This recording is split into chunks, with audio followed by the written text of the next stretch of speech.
I want to begin by asking you to think back to when you were a child, let's say about 6 years old. At that age, did you ever think about what you wanted to be when you grew up? I mean, if you did any of it hold true? I mean, all of us love to dream, especially when we are kids, but my guest today did know what she wanted to be at the tender age of 6, and that dream held true until she was finally on her own and in a position to turn those dreams into a reality. She is a medical esthetician and laser technician, and she opened her first spa when she was just 23 years old. Her knowledge of the industry has made her a top advisor in the medical aesthetics world. She started her business, Lipstick Empire, 5 years ago as a cosmetic consulting company, and then decided to open a brick and mortar store with the most advanced lasers and skincare on the market. 2 years ago, she turned her company into a laser spa that houses well over $1 million of equipment under one roof.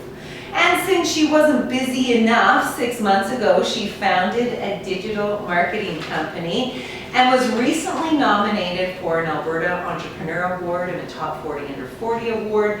But I should also add, in the midst of all of this, even though age is just a number, that this female powerhouse entrepreneur is only 31 years old. Wow! I am just so pleased to welcome the amazing Justine Martinson to the Inner Circle today. You're here! I'm here, thanks for having me, Carrie. And you have a nasty sinus infection. I do, so please enjoy my sexy voice, everybody. Well, I like to say, well, what's the pain? What's associated with a sinus infection? Oh, you're just stuffed up. It's in your head, your nose is runny, you're squeaky, your voice is just, raspy, so and you said you have like a laser squirter for your nose? Yeah, oh, it's great. Gosh. Super attractive. Also, full disclosure here, and I'm really proud to say this, that you are a student of mine. You did my public speaking course, and we're going to dig into that later. Good. But I want to begin by expressing my gratitude to you for that. And me to you. You just taught me so much. Thank you, and I can't wait to speak on that later. I'm looking forward to it. I want to begin with your childhood, though, because this is a story I want you to tell, because I think a lot of young women, really parents, need to hear this story because it's the power of a dream. And a lot of us might poo-poo as like, oh, you're only 6 years old, you don't know, but you knew. Yeah. So take us there. Paint the picture. Okay, I'm going to fight you on this one. Because it actually started when I was probably 2 or 3 years old. Are you serious? Yes, yeah. Like, it started with my first Barbie doll, to be honest. That little glamorous piece of plastic was everything to me and changed everything for me. I loved that I could dress my Barbie up and make her look glamorous and do her hair and her makeup. And that it just evoked something in me that carried on throughout my childhood. I'm blown away how your memories are crystal clear. Like you're lighting up when you're talking about people this. would play house, our kids would play house, and store owner. I would play salon owner. I would play beauty shop owner. I'd line my brothers up and and they do loved what? it. I would do their hair. They didn't really let me do their makeup, so I would pretend, but anyone I could get my little manicured hands on, I was all over it. So I'd line up my stepdad, my dad, my mom, my grandma, grandpa, like I said, my brothers, the whole family. I would take the little nylon backings from the, we're talking about from the nylon parts, and I would make appointments. And I would line everyone up, and I'd be like, okay, Adam, at 12 o'clock you're coming in for your rinse and blowout. And of course my brothers did not want to do that, but they knew how much I enjoyed it. And you were how old at this time when you were doing it? I'm probably 3, 4, like it started young. So what did you tell your mom? Oh, she always knew. She always knew because I would steal her makeup. I just remember this one time, I was probably 3, went into her makeup bag. I took her deodorant out and like painted my whole face with it so it was white, took her eyeliner, just drew it all over my face. Like she could not get me out of her makeup bag. So, and I was always styling my hair, I just loved it. And I loved making people look and feel like their absolute best selves. So I was fortunate to learn that at a very young age. Well, young age, and then when did you actually start working? Like, when did you say, I'm going to take this interest and maybe a bit of skill back at that young age and turn it into something? Yeah, I was 12. I begged my mom, begged her. I'm from Olds, so a small town of Olds. Yes. We had a Merle Norman Cosmetics there, and I would want to go there all the time. It was just like heaven to me. And I said to my mom, like, I need to work here. They don't need to pay me. Like, I know I'm young. I just want to be here. I want to be around it. And she was like, okay. She talked to the owner, and she was like, absolutely, if she wants to help out. And I swept the floors, and I cleaned pedicure tools and chairs, and then I ended up doing makeup for people because they're like, she's got some skill. At 12? At 12. And then I went on to work at Rexall in the beauty department. So I was probably 14, 15, and my mom would say, like, you're a child, you don't need to work. And I just enjoyed it. I always had that hustle and that drive. But a passion clearly inside of you. Okay, so when and how did your career change? When did you work the whole way through school? I did, yeah, I did. I saved up money to go to Australia, and I loved to work, and I was passionate about working at Merle Norman and Rexall. I did spend a lot of my money on cosmetics, so yeah, of course. Because you loved it, but you were probably experimenting too. Of course, so I did that, and then I just knew when I got back from my year abroad in Australia that I wanted to go to aesthetic school. And you know, people would say to me, no one in my family's extremely supportive, but people would say, like, Justine, like, why don't you go, you know, get a degree in something, become a nurse, become a lawyer, like, you're such a smart girl, why do you want to go into aesthetics? And I really did love that, because How did that make you feel though when people said that? Like, because you placed a lot of value on that. Yeah, it actually lit a little fire under my butt, because I'm like, I'm going to show you. I'm going to show you that I can do this, and I can turn this into a profitable business where I do get to take care of people. And just watch me. So I let them think what they wanted, and my family was so supportive, and they're like, you do whatever you want to do, we don't care what it is. If it lights you up, go for it. So I did, and I took my aesthetics, medical aesthetics in Red Deer. Just loved the course. Just couldn't wait to get there every day, enjoyed it so much. And then I went on to take my advanced medical aesthetics laser training, and I worked for a doctor in Red Deer. I got fantastic training from her, became her medical assistant. And then I just really knew that I loved the medical side of it. I loved treating acne, I loved treating different conditions in the skin, anti-aging, and just like really making a change in someone's skin, in their appearance, which in turn really helps boost their confidence. You definitely had the educational background, but you also had this burning entrepreneurial desire in your belly. Tell me about that. Yeah, so my stepdad is an entrepreneur, my dad is an entrepreneur, and I definitely have it in my blood, in my veins, and it runs through me, and I just have always had this desire to lead and to inspire and to empower. And I just knew, like, I wanted to create my own team. And oftentimes there's a few stereotypes in every industry, but in my industry in particular, where it's like, you know, they think we're not the smartest people, or we're not educated, or we're not driven, and we just make people look pretty. Right. It's so much more than that. Some of the smartest women I know and men and hardest working people I know are in that industry, and you have to be so organized to take care of your clients, to schedule your day, and you're back to back, and you're on your feet, and I wanted to create a bubble of like-minded people that were there to empower as much as I am. And that's what I've done with Lipstick Empire. My team is just unbelievable. Okay, not yet to Lipstick Empire. Let's first talk about opening your business. At 23, let me repeat that, 23 years old, it's so young. But what was the journey like getting there, and what was the learning curve like getting there? Tell me about it. So I moved up to Edmonton, and I started working in a spa, and I was doing laser there, really enjoyed it. And then I had an opportunity to partner in a business, And I had to take it. This is what I had always dreamt of and what I always wanted. So with that, for well over a year, I was busy getting everything set up for this new spa, picked all the laser equipment, trained the staff, just put everything into it. Mm-hmm. But I have a tendency to be a bit of a workaholic, and I just didn't stop. I worked all day, all night. I couldn't sleep. I barely ate.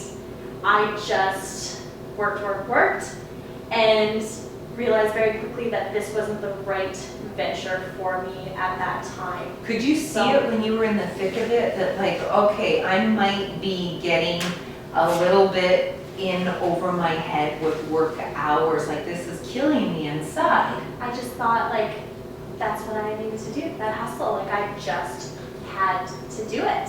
And we only had a short period of time to get this ready, so it's like, who's gonna do it? I'm gonna do it, and I'm gonna do it well, and I'm gonna prove myself, and yeah, it definitely came at a cost. So what was that cost? What happened? The anxiety and depression that overcame me, I just was completely, so I'm gonna get emotional here, completely different person.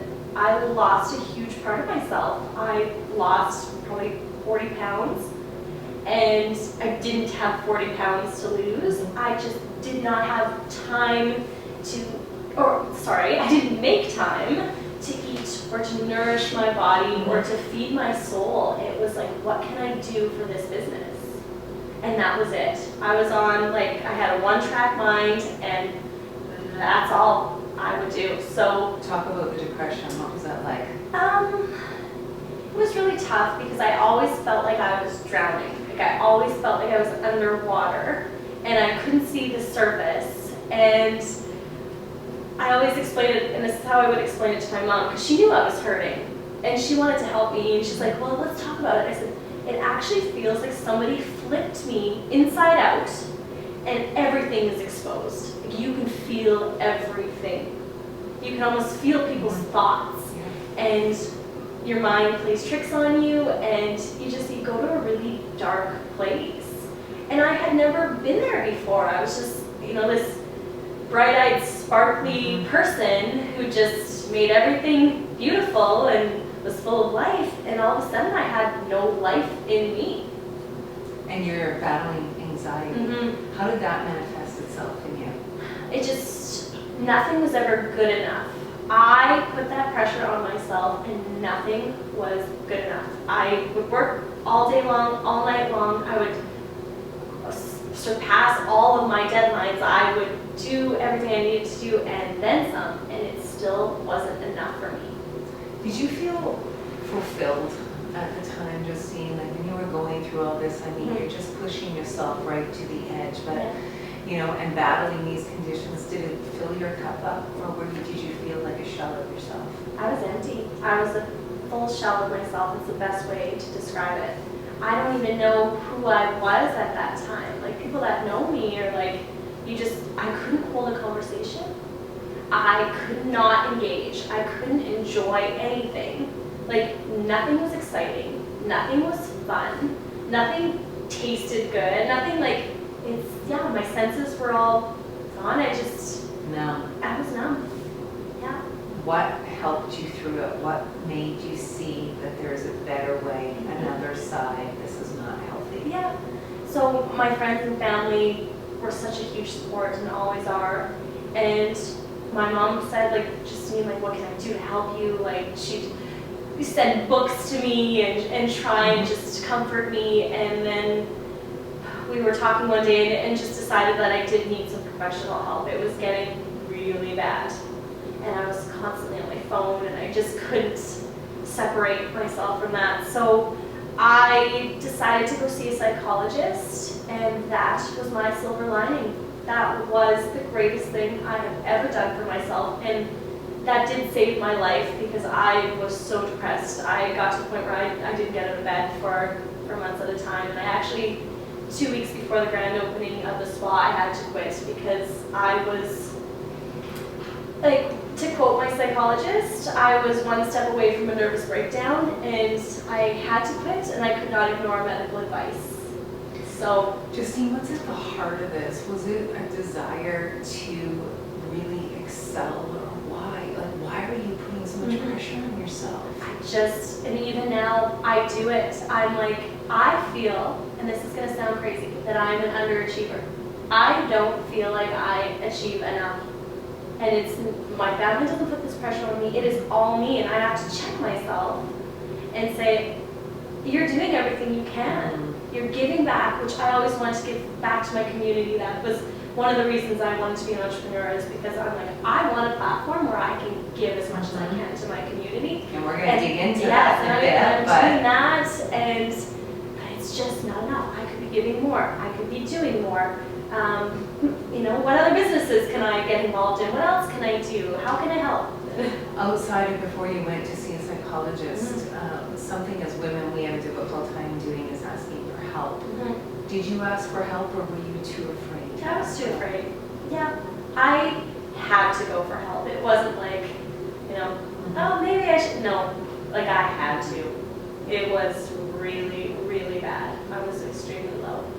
So you had the help, and it put you up. What did it do for you? So just talking through everything and realizing what my patterns were. When you meet with a psychologist and you talk to someone, they really lay out, it's their job to lay out what your patterns are, and it became very clear to me that I was just in this vicious cycle of work, work, work, and oh, still not enough, keep working, and it just never stopped. So she gave me the tips and the tricks and the tools to really start building myself back up, piece by piece, day by day, and building myself back up intelligently.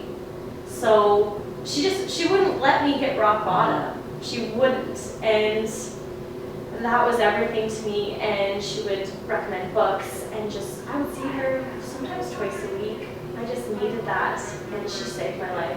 What was it like to step away from the job that you were in at the time? Because as you put it, you never, at that time, it was never enough. So was this seen as failure, or did she help you change the lens on that? Oh, that took years. I still see her to this day. I mean, that was a long time ago, 8 or 9 years ago, and I still see the failure in that. I also see the opportunity in that now. At the time, I was so embarrassed because, as I stated before, it's all I did was work. It's all I talked about was my work and what I was going to do. And so I had a lot of cheerleaders who were excited for me, and then I had to be like, oh, yeah, actually, I had to quit. And I didn't want to say why. Like, I was too proud to say why. And, you know, nobody really talked about mental health issues. And it's like, okay, well, look at you, Justine, like you've got a business at a young age, and you get to travel, and you've got this great life, and like, what do you have to worry about? What do you have to complain about? But on the inside, I was just absolutely dying, and was just so embarrassed. And I went to stay with my mom and my stepdad in Isabel, and spent a lot of time with my dad and my stepmom as well. And I didn't get out of bed for 3 months. I did not.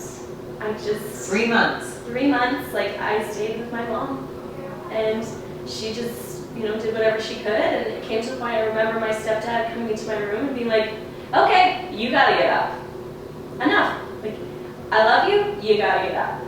And it was that tough love, and I had to get up. I had to keep moving, and so then I went back to my psychologist and just kept on and decided, okay, you know what, I'm going to get back out there, and I decided to go into dermatology and started working for the president of dermatology in Canada, and I started to regain my confidence because I really lost myself in the process. So tell me about that journey and where it led you to. Yeah, so dermatology was fantastic. I learned so much about, again, different skin conditions. I'm such a geek when it comes to that. I love to learn the ins and outs of the skin and how I can help treat, and different lasers that I can use on different conditions. And so I started to test different theories, because in my mind I'm like, okay, if I use this laser with this product, and if I pair this, like, I can really make a change. So I started to get noticed once I started doing that. And I had different plastic surgeons, doctors, nurses coming to me saying, like, how are you getting these results? Like, these are outstanding results. Laser companies started coming to me and asking for my parameters, wanted me to work with them. And the doctor I worked for at the time said, you need to start a consulting company, Justine. Like, you need to do something because everyone's coming to you, and I love to just, you know, help people and share. And he's like, I think you need to just like button it a little bit and just like, there's a business opportunity. And I was like, okay, all right. So I started Lipstick Empire Consulting. Okay. So that's when it first started, and I loved that I could share my tips and tricks with everyone and really take their game and their practice to the next level. So what did that look like business-wise? What were you doing? I was training. I would go into people's clinics, into the physicians' offices, and I would show them how to use the equipment they had, but take it next level and get unparalleled results. So I did well with that. I still didn't feel fulfilled.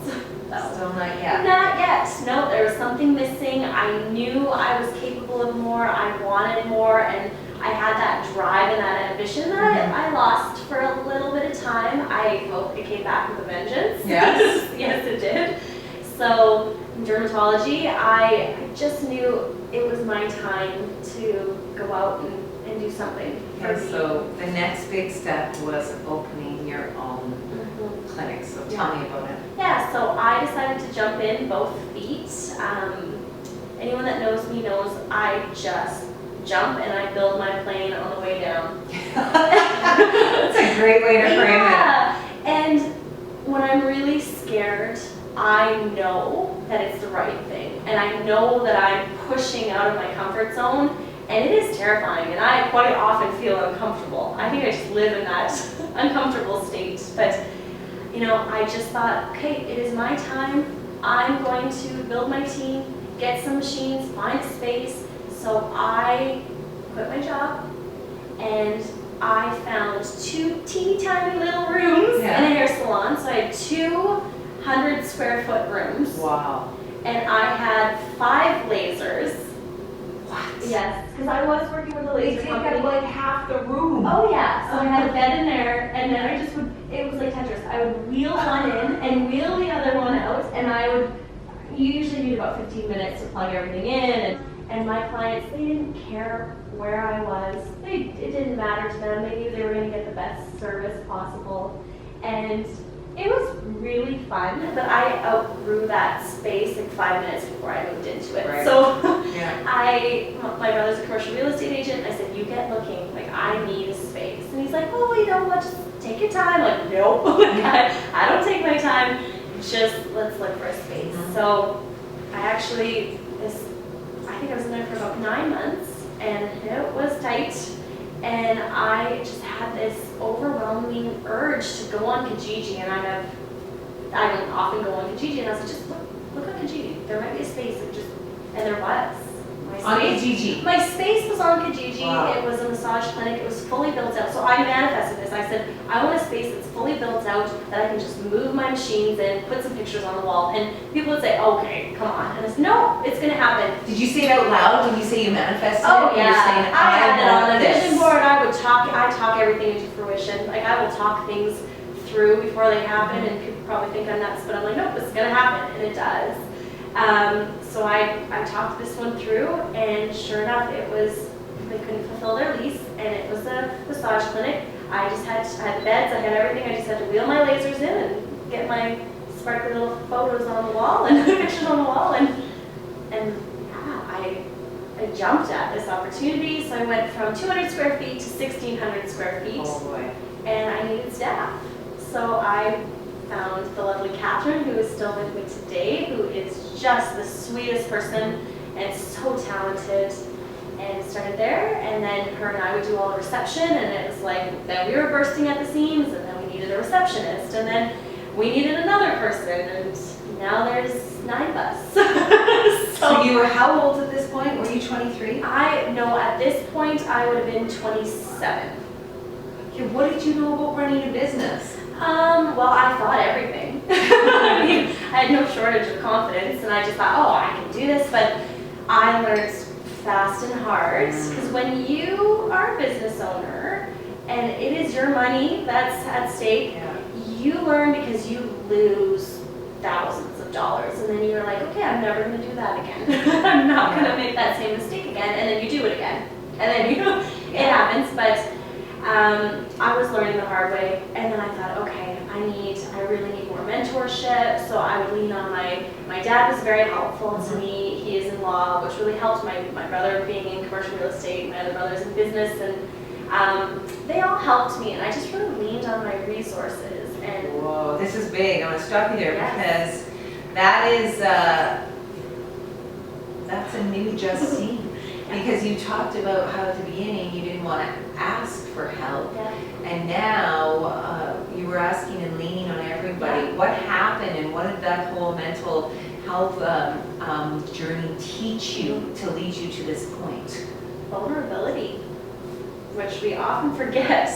And I was able to be vulnerable, and what she taught me was it is okay to ask for help, and it is okay to say when. And you are not weak because you're asking for help.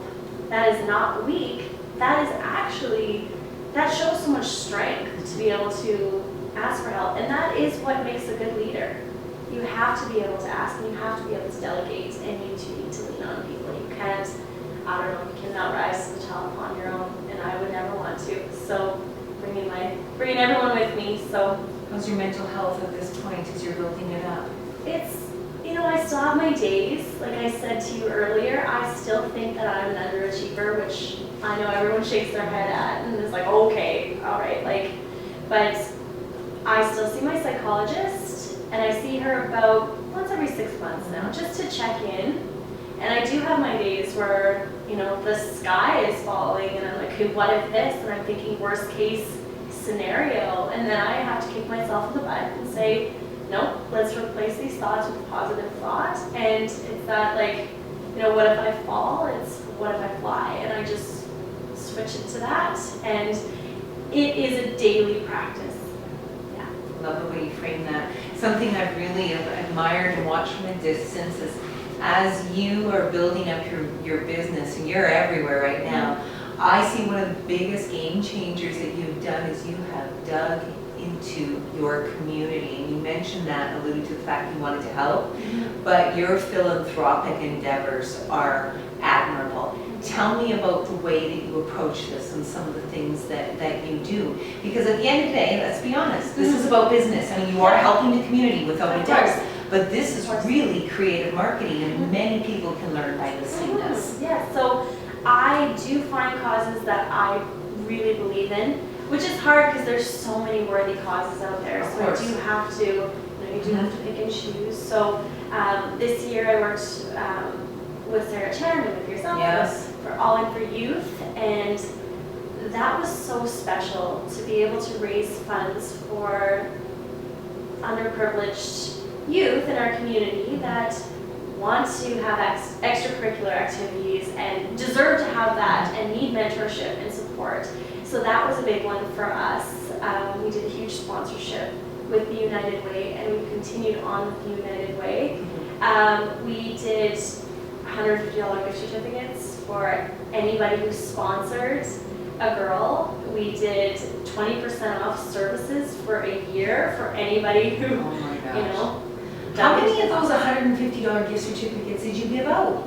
Well, this year alone we did $280,000 in in-kind sponsorship. So I've given out a lot of facials. Wow. And yes, it is promoting my business. Absolutely. People come in, but part of my business is that we do get to empower people. We do get to meet them and just learn from each other and give back to the community that has given so much back to us. And it really kind of when people know they're going to get a facial and they're coming to an event, it's like, oh my gosh, well, the cost of the ticket, I mean, I get a free facial with that. That's incredible. So it just gives that little bit of initiative. I love that, and I know that your heart is in the right place, but I want to think about this with a business hat on for someone who goes, holy cow, you gave away a facial. But from a business standpoint, what happens then? You get them in your door, and then what? They're never leaving, because my girls, it is such a beautiful space, and it is so warm and welcoming. And they buy more services. They do, and when they come in and they meet my team and they have such an exceptional service, they are our friends and our clients for life, and we love that. So now we do get last month we had 105 new clients, and we usually get between 60 and 80 plus new clients a month. So I am at every event. People always say, Justine, I'm exhausted just watching your stories. I go to everything. I sponsor everything. I don't do anything half-assed. I'm like, if I'm going to be there, I'm going to be there, and I'm going to make it count. And I'm able to connect with so many people, and it has really, really worked out for us. Such a great approach. And then as you grew your business, then you wanted to grow your personal brand, which is where you came to me. And I always say in my teachings that public speaking is a life skill and a learned skill. You need to learn how to do it. And it's it's what takes people from good to great. Tell me why you sought out my services and what it did for you.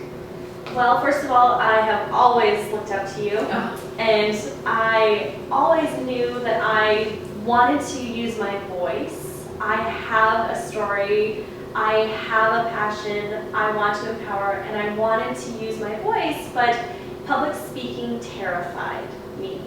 And I thought, when I met with you for All In For Youth, you were saying how you were going to be starting your public speaking courses, and I thought, okay, well, I need to learn from the best, because again, that's what I do. I don't do anything mediocre, so I was like, okay, I'm going to take this course, and I'm going to be a sponge, and I'm going to learn everything I can. And I jumped into that, and I'm telling you, and Carrie is not paying me to say this, everyone, that was the greatest thing for me. That took my business from good to great, but it took me from good to great.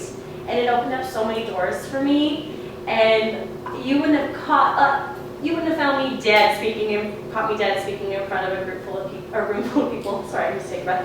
Room full of people, and I'm getting emotional again because it just really. Well, I am too, listening to this, because I just watched you say, "Stop, take a breath," because that's my teaching. I know. I was like, I'm tripping over my words. That's okay, and you did exactly. Pause, take a breath.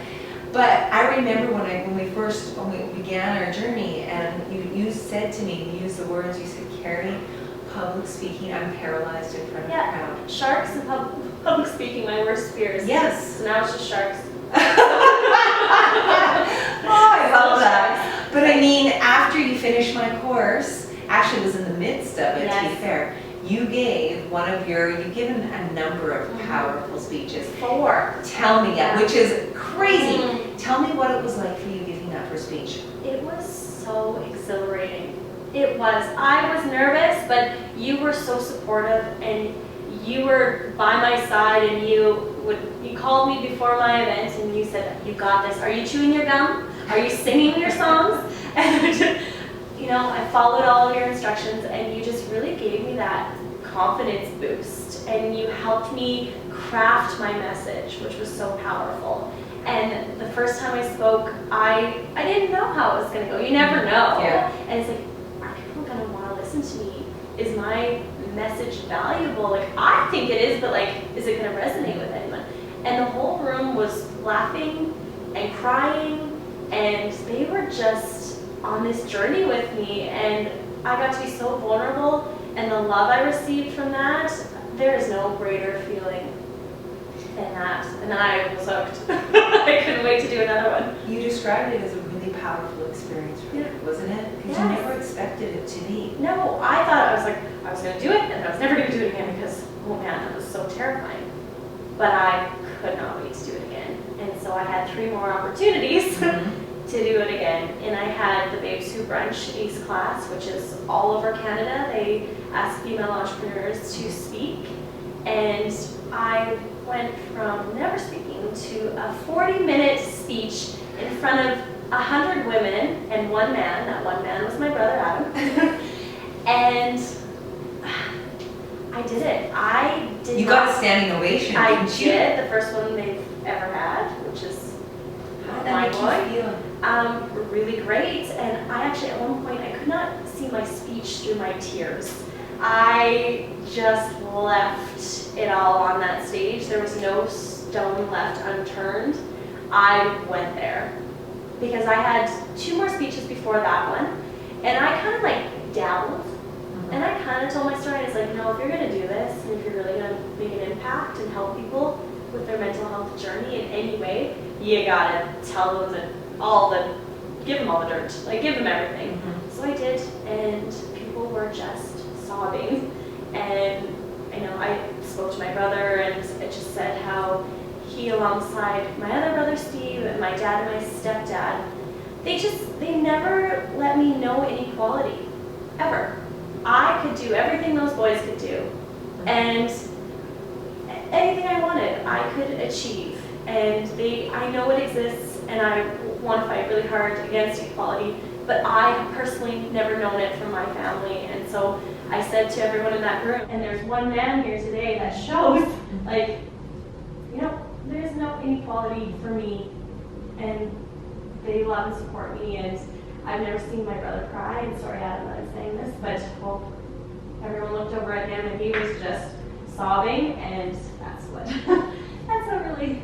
What kind of feedback did you? What was it that women said to you that resonated the most with you about that speech? Everyone struggles with mental health issues and anxiety from time to time, and people would come up to me and say, like, thank you for sharing that story. Like, I had a lot of those same issues. I would work all the time, never stop, never take a break, and I just thought, like, you had to hustle. There's this whole hustle mentality, and I do believe in it, yes, but to a certain extent. And they said, you know what? I'm going to seek out help. I'm going to go talk to somebody. And because I was vulnerable and I was talking about it, like, so different than going to a hairstylist or, going to the dentist. Like, it is so important to seek professional help. And I wanted to get that across to everyone, and I definitely did. So I'm so happy for you, thrilled for you. The next step, again, now you're, I alluded to it in the beginning, social media, digital marketing company. Tell me more about the idea behind that. Yeah, so for years, I have thrown so much money away, just throwing stuff at the wall to see what would stick on a social media front. So search engine optimization, spend thousands of dollars, Instagram, Facebook ads, all of that. I would hire different companies, and they would say, okay, I get your vision, and let's do this, and I would believe in that, and it would just fall short. And so I decided, okay, I'm going to do this myself, and then I'm going to find a team of people that really do want to know my vision, and really do want to take this next level. So I met my business partner, Alexa Golden, and she is extremely talented. And she's a videographer, copywriter, she's a graphic designer, and I hired her. I actually met her at one of my talks. She was in the front row and smiling at me because she knew I was nervous, and we connected after, and she said she was just graduating and she's a graphic designer. I said, okay, I need you, and we went from there. But I just knew that she would be the one to go on this journey with me. And so I tested her out for a couple months at Lipstick Empire, and then I came to her one day and said, this is what I want to do.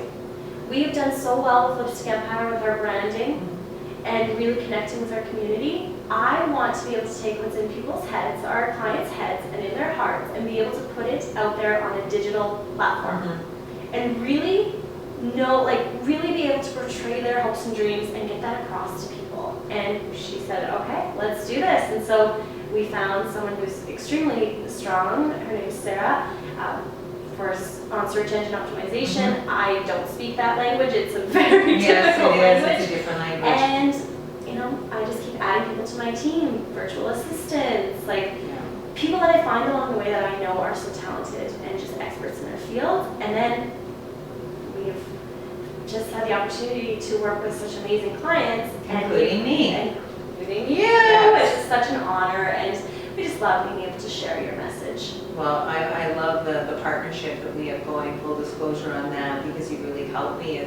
Social media is a beast, and it takes up a lot of time, and you need someone who understands you personally in order to work together, and I think that's what makes that relationship work so well.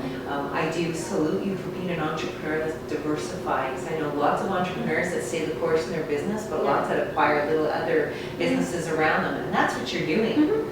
Is there a vision? What's next? Oh geez, You know what I really would love to do is start mentoring a little bit. I'm looking for more mentorship too. I'm ready to go next level. But working with Alexa and working with different women in the community, I really love that. I want to help grow their business, not just on the social media side of things, but in every aspect, because I've been through it and I want my hindsight to be their foresight. Oh, I love it. But also in the interim, you're being asked to speak around the world right now. Yep. I was just asked to speak in Australia at an aesthetics conference. So that's in October. I haven't pulled the trigger on that one yet, but I do think that's going to happen, and all over Canada and States, and it's exciting. And while you're doing your tour, Yeah. you got some 2 big awards. You were nominated for Top 40 Under 40, Yes. Avenue Magazine, and Alberta Women Entrepreneur Award. Is this your second time This for is my that? second time for that. Okay, so bring that, these accolades, what does it mean to you? That means everything to me, because I was nominated amongst such an esteemed group of women and men in the top 40. And to me, it's like, okay, my hard work is being noticed. I am being noticed, and that is what I want. I've been trying hard to build a name for myself and a really positive reputation. And to me, it's like, okay, you're doing it, girl. You're doing it. So. For all those that are listening and they're on their journey and they're feeling overwhelmed, and it's like, how do I build up my business? The advice, the mentorship from Justine right now in this moment would be what? Take a breath. I stole that one from you. But passion and drive is so important, and you have to love what you do. But also, it can't come at the price of losing yourself. So what I want to do is really help people set up a structure that's healthy and set up boundaries. Boundaries is a big thing. It's like I keep saying, this hustle mentality, it's good and bad. So let's work together so we can set up those boundaries and really fulfill your journey, but in a very positive way. Where can people find you? So they can find me at Miss Lipstick Empire is my personal, at Lipstick Empire is my business Instagram, and at Virago and Lace is my other business Instagram. That's probably the best way to connect with me. If you're interested in any services from Lipstick Empire, which I so hope you are, we'd love to take care of you at lipstickempire.ca. Congratulations on all your successes and for recognizing that the seeds of your future were planted when you were 2 or 3 years old, and holding space for that dream all these years and bringing it to fruition. You should be so proud. Thank you so much. Thank you for stepping into the inner circle. We appreciate it.